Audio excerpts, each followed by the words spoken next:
외국어 공부가 치매 예방에도 효과가 있다는 사실 알고 계시나요?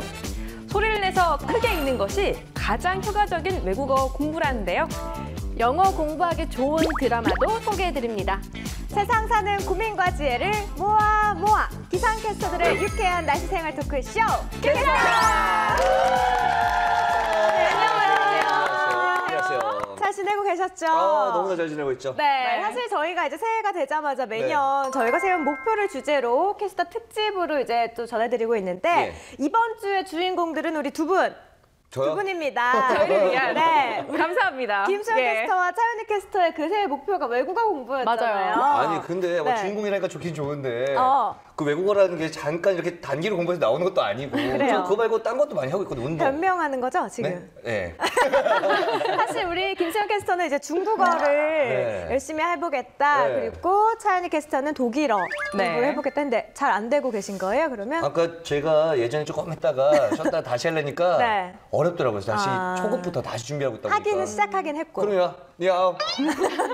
나도 했어요, 니하오. 继续先. 我是夏妮. 알았어요.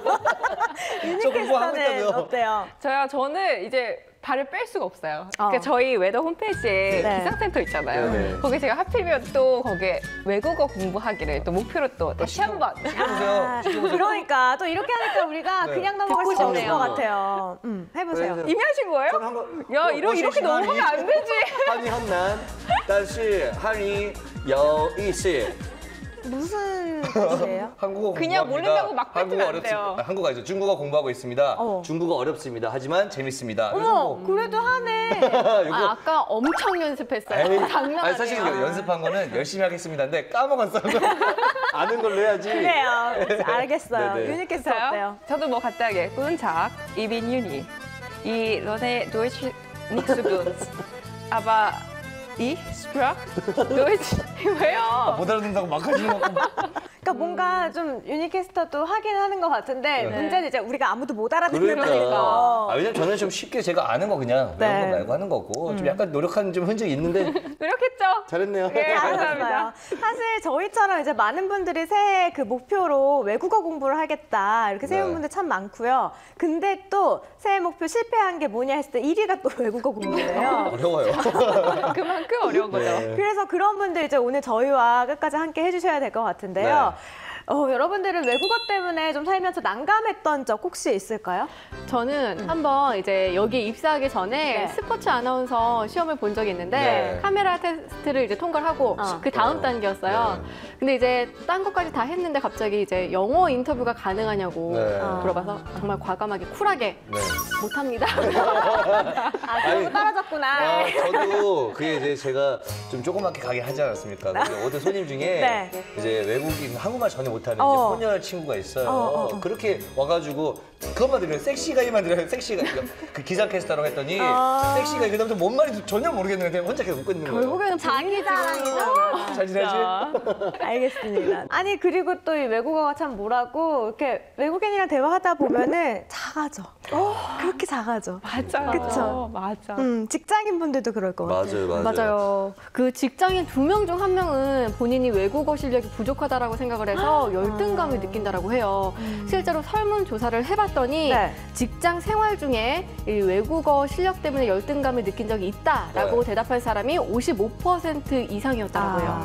근데 여기서 50대 이상이 가장 많았는데 69.1%였고요. 그다음에 40대가 66.7%, 그리고 30대가 56.4% 순으로 연령대가 높을수록 이제 열등감을 더 많이 느낀다고 하더라고요. 사실 이제 외국어도 사회생활, 직장생활 하다 보면은 경쟁력이잖아요. 그래서 이제 외국어를 못하면 좀 괜히 내가 좀 뒤처지는 것 같고 남들보다 다른 업무 잘하면서도 좀 작아지기도 하고 그런 것 같은데, 근데 제가 생각하기로는 우리나라 직장인들의 그 외국어 수준이 그렇게 나쁘지 않지 않나요? 네, 국제경영개발연구원의 2015년 이 세계인재 보고서에 따르면 한국 직장인의 외국어 능력을 평가하는데 조사한 61개국 중에 우리나라는 29위인 것으로 나타났거든요. 일단 각 나라의 기업 임원들을 대상으로 직원들이 외국어 능력이 좀 출중하느냐 이런 질문을 했을 때 우리나라의 한국 점수는 10점 만점에 5.83점밖에 되지 않았어요. 낮은 거네 굉장히. 반밖에 안 되는 네, 거예요. 그렇죠. 우리가 예전에 막 문법으로 막 have, let's, 네. 사역동사 막 이렇게 막 안 하신 것 같은데요? 맞아, 기억나요. 부정사, 동명사, 동명사 가야죠, 이렇게 동명사 딱 나와서 이런 문법이나 독해는 굉장히 좀 실력이 있는데 그래도 네. 실무 회화 능력은 현저히 나쁘다고 나타났다고 해요. 맞아요. 이게 바로 저는 이 주입식 교육의 폐해가 아닌가 맞습니다. 싶습니다. 사실 우리가 초중고 해서 뭐 6년, 7년 이상 외국어 공부 다들 하셨을 거 아니에요. 근데 직장인에서 또 이렇게 못한다는 거는 아마 주입식 교육이 문제가 됐을 것이고, 그리고 또 한 가지는 직장 생활하면서 외국어 쓸 일이 뭐 그렇게 많지 그렇죠. 않잖아요. 그래서 저희 좀 좋지 않나요? 쓸 일이 없어요. 네, 맞아요. 근데 사실은 이제 시험 볼 때, 이 입사할 때 이 사람들이 한 54%나 되는 사람들이 보통 이제 설문조사에 의하니까 그 외국어 성적을 낸다고 해요. 54%가. 그쵸. 그리고 그 중에 한 33.3% 정도는 그 면접을 외국어로 하는 거죠. 네. 근데 중요한 게 뭐냐면 입사를 했어요. 근데 거의 사용하지 않는다가 50% 이상입니다. 입사한 뒤에. 그렇죠. 51.4%. 전혀 입사하고 나서는 외국어를 쓸 일이 없는 거예요. 저희도 사실 외국어 쓸 일이 없잖아요. 맞아. 잘 살고 있잖아요. 그렇죠? 네. 그리고 일주일에 2회에서 3회 사용한다가 14.4%, 한 달에 2, 3회 정도가 13.8%. 거의 다 나온 거예요, 지금. 그러니까 네. 사실 뽑을 때는 반 이상이 이제 외국어를 보면서 뽑으면서 그렇죠. 막상 이제 직장 생활 하다 보면은 외국어 쓸 일 거의 이제 없다는 건데. 금방 까먹어요. 맞아요. 근데 진짜 저희도 그렇고 외국어는 진짜 뭐 여행 가기 위해서 쓴다든가. 몇 가지. 몇 가지. 네. 그러니까 업무를 위해서 쓰는 건 그렇게 그다지 많지는 않은 것 같은데요. 어플 같은 것도 혹시 있잖아요. 그래서 맞아요. 그런 걸로 그렇죠, 못 그렇죠. 쓴다든가. 맞아요. 저 잘 나오더라고요. 해봤는데 잘 알려주더라고요. 네. 그래도 이 방송을 보고 계신 이제 새해 목표를 외국어 공부 좀 해보겠다라고 했다가 벌써 이제 느슨해진 분들, 네. 그리고 또 외국어 공부를 왜 해야 되나 이렇게 생각하는 분들을 위해서 외국어 공부를 꼭 해야 하는 이유 제가 좀 정리 좀 해봤습니다. 제가 사실 살짝 좀 긴장의 끈을 놓치려고 했는데 제 마음을 잡아주셨네요. 뭔가 동기부여가 될 것 같네요. 그냥 제가 봤을 때 차윤희 캐스터는 이번에 딱 외우고 하기 싫어진 거죠. 아니야. 힘들었던 거예요, 이번이. 그러니까. 열심히 해야지. 알려주세요. 뭐예요? 그러니까 많은 분들이 외국어 공부는 취업을 위해서 하는 거다. 네. 또 혹은 뭐 나이 어린 너희나 해라. 이렇게 네. 말하는 경우가 많은데 네. 근데 외국어 공부가 주는 유익한 점을 한번 살펴보시고 생각을 다시 한번 바꿔보시기 바랍니다. 좋아요. 네, 외국어 공부 일에서 필요하다. 짜잔, 첫 번째. 짜잔. 치매 예방 지연 효과가 있다. 그러니까 치매 예방. 뭐 외국어 공부를 함으로써 머리를 쓰게 되니까 뭐 어. 치매가 예방된다 이런 건가요? 맞아요. 그 캐나다 요크 대학교의 심리학 연구팀이 치매 환자를 대상으로 연구 결과를 한 결과 네. 이제 2개 이상의 언어를 구사하는 사람이 1개를 사용하는 사람보다 치매 발병 시기가 이제 3, 4년 정도 늦다고. 네, 그러고요. 또 2개 언어를 자유자재로 사용하는 경우에는 퇴행성 뇌질환 예방 및 멀티태스킹 능력도 높인다고 합니다. 그리고 여기서 중요한 게요. 바로 40, 50대 이상일 때 배워도 네. 이 효과가 똑같다고 해요. 치매가 좀 많이 발생하는 시기가 이제 50대 이상이 되지 않겠습니까? 네. 그때부터 좀 배워두면 더욱더 유용하게 쓸 수 그래요. 있고. 그리고 이제 네. 5, 60대 정도 되시면은 아이들 다 키워놓고 네. 개하셔가지고 여행계, 네. 그쵸. 여행 많이들 다니시잖아요. 그렇죠. 또 여행 가서 또 이렇게 어. 직접 해서 또 쓰시고. 네. 그렇게 쓰시면 멋있을 것 같네요. 자, 영어 좀 그러니까. 하면은 어. 팔로우 친구들한테 그렇죠. 팔로우 가는 거죠. 쓱 뗄 수 있고, 그러니까 네. 뭔가 일석이조가 될 것 같아요. 좋네요. 멋있네요. 맞아요. 그 두 번째도 알아볼게요. 네. 뇌 단련 및 뇌졸중 회복 속도 단축 효과. 네, 그러니까 이게 무슨 말이냐면요. 영국과 인도 합동연구팀이 뇌졸중 환자 600여 명을 대상으로 이제 조사를 했는데 네. 인지 기능 회복력에 대해서 조사를 했어요. 네. 근데 바로 2개 언어를 구사하는 사람이 1개를 구사하는 사람보다 2배 정도 효과가 빨랐고요. 그리고 집중력이라든지 다른 뇌적 활동에 관련된 회복력도 이제 2배 가까이 회복이 빨랐다고 해요. 그리고 하나의 언어를 다른 언어로 전환을 해서 이제 이해하는 정신 활동이 바로 뇌를 단련시켰기 때문이다. 이렇게 보고 있다고 하더라고요. 뇌가 단련이 됐다. 이거는 진짜 눈여겨볼 만한 그러니까요. 게 뇌졸중이 사실 겨울철에 많이 이제 발병되는 그런 그렇죠, 질환 그렇죠. 중에 하나잖아요. 기온이 갑자기 이제 떨어지거나 네. 그러면 고혈압이 생겨서 이제 뇌졸중 환자들이 많이 발생하게 되는데 뇌졸중 발생 환자들이 2개 이상 이제 외국어를 공부하게 됐을 때 인지 기능 회복이 훨씬 더 빨라진다. 네. 그러면은 진짜 외국어 공부 꼭 그렇죠. 해야 될 것 같고 한 살이라도 좀 빨리 시작을 하면 더 좋을 것 같아요. 그러네요. 네. 그리고 마지막으로 세 번째도 알아볼게요. 네. 네. 자, 청의 능력과 모국어 능력 향상. 네, 이건 바로 어떤 내용을 듣고 이해하고 이 해석하는 이 청의 능력이 외국어 공부를 통해서 이제 향상이 되고요. 네. 또 신기한 게 외국어 공부를 하면서 모국어 역시 뭐 어휘라든가 문법 이런 거를 다시 알게 되면서 모국어 능력에도 향상에도 도움이 된다고 해요. 무슨 말인지 알 것 같은 게 이런 문법이 있네 하면서 우리나라도 이런 게 있는데 이렇게 좀 이해가 되는 그런 게 있는 것 같아요. 맞아요. 네. 이게 공부하다 보면 그래서 오히려 국어를 더 깊게 알게 되는 또 그런 계기가 되는 것 같아요. 이번 점에 독일어 공부하면서 국어 많이 잘 늘겠네요. 아, 뭐 이미 충분하지 않나요? 더 높이겠습니다. 그런데 이 외국어를 공부하다 보면 또 그 나라의 문화를 또 배울 수가 있잖아요. 그렇죠. 아는 만큼 보이고 또 들리잖아요. 그쵸. 외국어 공부를 통해서 그 나라의 문화나 뭐 역사 등을 함께 이해하다 보면 우리의 문화도 알 수 있어요. 요거 색깔을 어떻게 표현하실래요? 검은색이요. 아니 요거. 아, 손이 여기까지 하겠네. 요거. 예, 초록색. 뭐 또 약간 푸르딩딩하다. 예, 뭐 또 뭐가 있을까요? 뭐 푸르스마다. 이런데 이게 사실 그린 요 하나밖에 표현이 안 되잖아요. 영어로. 네. 그래서 이럴 때 아, 우리나라의 언어가 참 이 색채감 표현이 참 좋다. 민트 안 되나요, 민트? 민트 받을게요. 민트 콜. 그래도 한국어를 이길 수 없을 거예요. 예. 알겠습니다. 또 아이들이나 어른들이 이제 뭐 2개 이상의 언어를 구사하는 사람들이 집중력이 훨씬 더 뛰어나다고 하더라고요. 그래서 좋은 것 같네요. 인지 능력 역시 훨씬 더 뛰어나다고 하니까 이 언어 그냥 단순히 말하는 거에 그치는 게 아니라 뭐 집중, 인지 능력 이런 거 기능까지 또 향상시켜 줄 수 있으니까 뭔가 나의 승진 때문에 외국어를 공부한다기보다도 또 여러 가지 가능성을 더 높이기 위해서 외국어를 공부하는 것도 좋을 것 같습니다.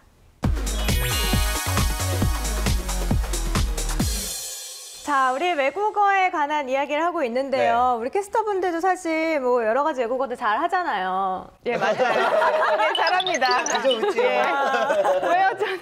근데 본인만의 특별한 외국어 공부 방법, 비법 이런 거 있을 것 같아요. 저는 역시 부딪히는 게 최고인 것 같아요. 아니 못하더라도 네. 설사 제가 그런 건 아니지만 예, 그래도 외국인을 만났을 때 부끄럽게 생각하지 말고 이 사람도 나도 똑같은 거예요. 사람인데 사람이에요. 네, 뭐 실수할 수도 있고 인사하는 거죠. 무조건 부딪혀봐야죠. 예. 그 조금 더 이제 어리거나 네. 저 같은 경우 이제 어렸을 때 과외할 때 기억이 났던 게 요즘에 뭐 뇌에 좀 새겨주는 뭐 이런 거 뭐 많이 있잖아요. 그런 식으로 하는 게 뭐냐면 이렇게 좀 자극을 통해서 하는 건데 제가 과외하고 있었는데 갑자기 과외하는 누나가 바이트 넣은 거예요. 놀랬죠? 저 너무 놀라고 수업 중간에 왜요? 그랬더니 바이트, 물다. 놀렸다는 거예요, 저한테. 그래서 그때부터 바이트 먼저 약간 시끌시끌하면서 생각이 나요. 연상 기법. 네. 이런 거 괜찮은 것 같아요. 그러니까 처음에 이제 단어 공부를 할 그쵸, 때는 그쵸. 우리 김수현 캐스터가 얘기한 것처럼 뭔가 연상 기법을 통해서 그쵸. 공부를 하고 어느 정도 이제 단어가 숙지가 됐다 하면 용기를 갖고 나가는 직접 거죠. 나가서 이태원 부딪힌다. 가야죠. 그리고 저 친한 오빠 같은 경우는 네. 왜 저희 지금 유니캐스터 빼고는 다 30대잖아요. 30대면 약간 혼자 묻어버리네. 좀 이제 늦은 감이 있다라고 생각하잖아요. 새로 뭐를 배우는 데 그렇죠, 있어서. 그렇죠. 근데 저 아는 오빠 같은 경우는 30대 때 독학을 했대요. 근데 지금 보면은 정말 영어로 대화 굉장히 잘해요. 근데 어떻게 몰라서 잘하고 했냐? 있는 거 아니에요?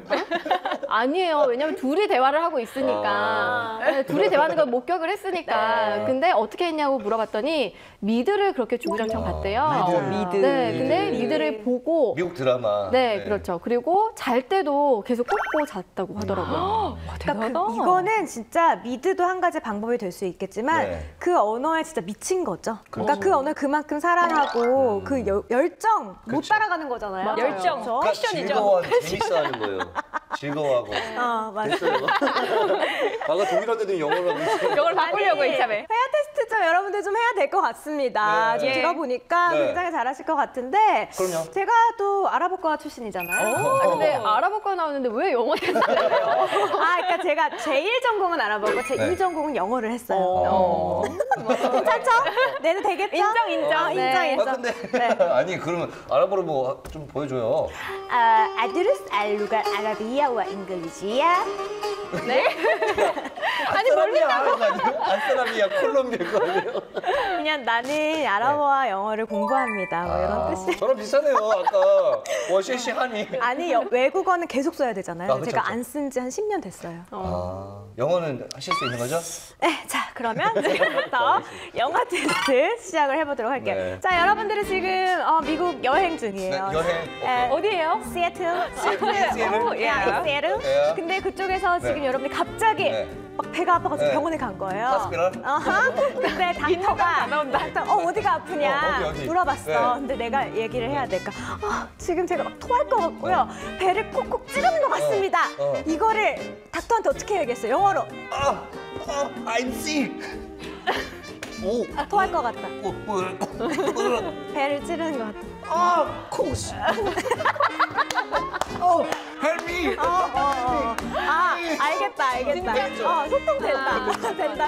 정말 되는 거 인정하는데 뭐 없어 보인다. 이건 왜냐면 여러분들 가시는데 아플 때 생각 안 나요. 맞아. 절박하잖아 지금. help me. 콕콕. 네. 좀 차분하게 I have a 스토마이크. 그냥 오바이트. 오바이트 할 것 같아. 오바이트 일본 아니에요? 그래요? 좀 창피하다. 자, 막내에게 좀 기대를 걸어볼게요. 예. 고급 영어를 써야죠. 네, 어떡해요? 미국까지 근데 갔는데. 아픈데 어떻게 할 건데요? 이 토하다 이거는 고급 영어로 vomit 있습니다. vomit. 됐고요. 어떻게 할 그래서 거냐고요. I feel like vomit. 술 많이 마셨네. I feel like vomiting. vomit. 술 많이 마셨네. 술 많이 마셨어요. 그리고 배는 콕콕 찌르. 이러면 충분히 이해하죠. 콕콕. 그때 콕스 가는 거야. 콕콕. 나 근데 솔직히 마음에 든다 이거. 자, 이제 외국어 네. 공부 열심히 좀 해야 될 것 중국어에서 같은데요. 영어부터 다시 해야 될 것 같아요. 그렇죠. 어떻게 하면 좀 효율적으로 공부할 수 있을지 네. 차근차근 좀 알아봅시다. 네. 어떻게 해야 네, 될까요? 일단은요 알아둬야 할 상식이 있습니다. 신경과학자들의 이야기에 따르면요 12세에 이 외국어를 배울 때는 모국어와 같은 뇌 영역에서 학습을 통해 이루어진다고요. 12세 전에. 이전에는 아기들이 배울 때는요. 네. 근데 12세 이후가 되잖아요. 그러면 이 외국어를 받아들일 때 모국어와는 다른 뇌 영역에서 학습을 통해 이루어지는 거죠. 아니 그래서 그렇게 어린 애기들한테 이제 영어를 하라고 하나 봐요. 네. 우리는 늦은 건가요? 그래서 네. 그래서 이게 12세 이후에 배울 때는 사실상 우리가 모국어를 배우는 것처럼 자연스럽게 외국어가 습득이 안 돼요. 그래서 효율적인 방법이 필요한 거죠. 그래요. 어떻게 해야 될 것 같은데? 꾸준히 반복하라. 이게 답입니다. 네. 그렇죠, 맞아요. 그리고 또 하나 또 하나는요. 이 나이가 들면 우리가 이 모국어를 받아들이기 위해서 일부러 외국어를 차단하려는 그런 또 습성이 있습니다. 뇌가? 네, 뇌가요. 뇌가 그거를 차단한다. 그래서 우리가 의도적으로 듣는 것이 아니라 뇌가 그 소리를 인식을 못하는 거예요. 되게 슬프지 않아요? 진짜 슬프다. 근데 인식을 하는 방법이 있어요. 결국 외국어를 소리 내서 크게 따라서 하면 이제 인식을 하게 되는 거죠. 맞아요. 중국에서 정말 인기 폭발이었던 그 크레이지 영어라고 했나? 그 광장 같은 데서 강사가 정말 크게 막 소리를 지르는 거예요. 그러면서 사람들이 막 따라하면서 근데 영어도 많이 늘었고 인기 폭발이었다고 그거 하더라고요. 지금도 하나요? 그거 안 하면 제가 아이템으로 좀 사와봐요. 이미 늦었네요. 네, 늦었습니다. 아닙니다. 사실 우리가 의도적으로 듣지 않는 게 아니라 네. 듣고 싶어도 이제 못 듣는 안 되니까. 그래서 그런 것 같은데 뇌가 인식을 못해서 하는 것 같은데 그래서 이제 큰 소리로 따라하는 게 정말 큰 효과가 있다라고 하는데요. 네. 제가 아까 그 상황극을 네. 말씀을 드렸잖아요. 네. 그거를 한번 우리 다 같이 큰 소리로 한번 따라해볼까요? 오, 좋다, 좋다. 네. 괜찮죠? 네. 자, 우리 처음에 이제 저 토할 것 같아요. 왜? 이거는요. I feel like throwing up. I feel like throwing up. throw up이 토하다. throw up이 고민도 토하다. 맞지만 실제 이제 미국인들 이걸 throw up을 더 저좀 많이 맞췄죠? 쓰는 거예요. 좀 맞았어요. 다시 한 번만 더 해볼게요. 시작. I feel like throwing up. throwing up. 이거 TH잖아요. TH. throwing up. 저는 안 될 것 네. 같아요. 자, 그리고 바늘로 콕콕 찌르는 것 같다는 어떻게 할까요? 바늘이면 니를. It feels like stabbing needles each time you press. Stabbing needles. 바늘로 이렇게 stabbing. 찌르다. stabbing needle? 야하. It feels like stabbing needles. 약간 업된. 이렇게 해야 돼요? 아니. 왜 안 따라해? 영어 학원 다니면 될 것 같아요. 왜 안? 감사하셔도 되겠네. 미쳤다. It feels like stabbing needles. 같이 시작. It feels like stabbing needles. Each time you press. 시작. Each time you press. 아, 안 되겠다. 여러분들 진짜 제수강하세요. 이분 그 크레이지 강사. 괜찮다, 잘 어울린다. 노려봤어요. 중국으로 진출하세요. 저 사업 일상을 만들죠. 땀날 것 같아요. 지금 땀나, 등쪽에 땀이. 그리고 우리 하기 싫은데 계속 시켜. 자, 이렇게 외국어 공부할 때 큰 소리로 질러주면은 도움이 되는 것 같죠? 아니, 네, 스트레스도 네, 해소되는 네. 것 같은데요? 그럼요. 근데 우리 직장인들은 또 어떤 방법으로 외국어 공부를 할까 네. 물어봤더니 1위가 뭔지 아세요? 뭐예요? 독학이래요. 그렇죠. 사실은 어떻게 보면 저도 약간 처음에 그랬지만 피곤하고 회사 끝나고 학원 다닐 시간 맞추기가 애매해요. 그럼 혼자 하게 되는데 근데 요즘에 인터넷 강의가 많잖아요. 맞아. 어떻게 해서든 전문가들이 만들어 놓은 것들, 전문가들의 손길을 아. 좀 터치를 받는 그것이 좀 외국어를 좀 잘할 수 있는 비법이 되지 않을까. 네, 이렇게. 맞아. 혼자 이제 외국어 공부할 때 아까 유수미 캐스터가 얘기한 거 그 미국 드라마 미드. 맞아요. 미드 봐도 도움이 되는데 혹시 뭐 추천해 줄 만한 뭐 그런 거 있어요? 네, 먼저 그 미국 드라마를 보면서 공부를 하기 위해 이제 도움이 될 만한 그 처음 조건은요. 처음에는 이제 영어와 한국어를 같이 자막이 같이 있는 걸 보는 게 좋고 네. 그 다음에는 이제 영어 자막만 있는 걸 보는 게 좋아요. 그리고 이제 제가 추천해드리고 싶은 드라마 같은 경우는 네. 첫 번째가 탐정물인 몽크가 있어요. 몽크. 네, 이 경우는 속어도 안 나와서 좀 이제 외국어 공부를 하는데 굉장히 도움이 된다라고. 외국어 공부 속어부터 배워야 돼. 그렇죠. 외국인들도 좋아해요. 네. 부터 배우는 거 아니었어요? 네. 그 두 번째는 블랙 코미디인 더 오피스. 네. 많이 그거 들어본 것 같아요. 그래요. 그 세 번째는 법정물인 보스턴 리가를 들 수가 있는데요. 이런 드라마 같은 경우는 이제 영미권의 문화도 함께 이해할 수가 있어서 영어 공부하기에 참 좋다라는 평을 받고 있다고 해요. 네, 그리고 또 제가 학원을 좀 다녔을 때 선생님께서 말씀해 준 게 네. 이런 거예요. 요즘에 애니메이션 굉장히 재밌잖아요. 애니메이션을 보면 좋은 게 애니메이션이 아이들이 보는 거니까 표준어들 좀 많이 쓰고 그리고 이렇게 좀 쉬운 단어들 발음도 정확하고. 그렇죠. 정확하게 좀 잘 들리게끔 해주기 때문에 애니메이션 보면 좋다 하더라고요. 아, 네. 그렇구나. 애니메이션 좋아해요? 저 많이 좋아하죠. 되게 안 어울린다. 재밌어. 맞아. 뭐 애니메이션이든 미드든 뭐 같이 좀 즐기면서 보면은 억양도 배우고 뭐 제스처, 문화 이런 거 다 함께 배울 수 있기 때문에 훨씬 더 효과 만점이지 않을까 싶은데요. 아무래도 무슨 공부든 좀 즐기면서 하는 거는 못 이기는 것 같아요. 맞아요. 맞아요. 여러분들 저희가 오늘 알려드린 방법으로 아주 즐기면서 외국어 공부하기 새해 목표 꼭 달성하시길 바라겠습니다. 도전을 한다는 건 새로운 세계를 여는 것이다 이런 말이 있죠. 외국어를 배우는 도전 또한 새로운 세계를 여는 첫걸음이 아닐까 싶은데요. 새해 외국어 하나쯤 배워보시는 건 어떨까요? 자, 저희는 다음 주에 더욱더 재미있고 또 유익한 수다 갖고 돌아올게요. 시청해주신 여러분 고맙습니다. 유쾌한 날씨생활 토크쇼 There came a roaring 20s when the flappers had their fling. The big bands of the 30s introduced the world to swing. A jitterbug and Lindy Hop, boogie woogie, roll and rock, hip hop.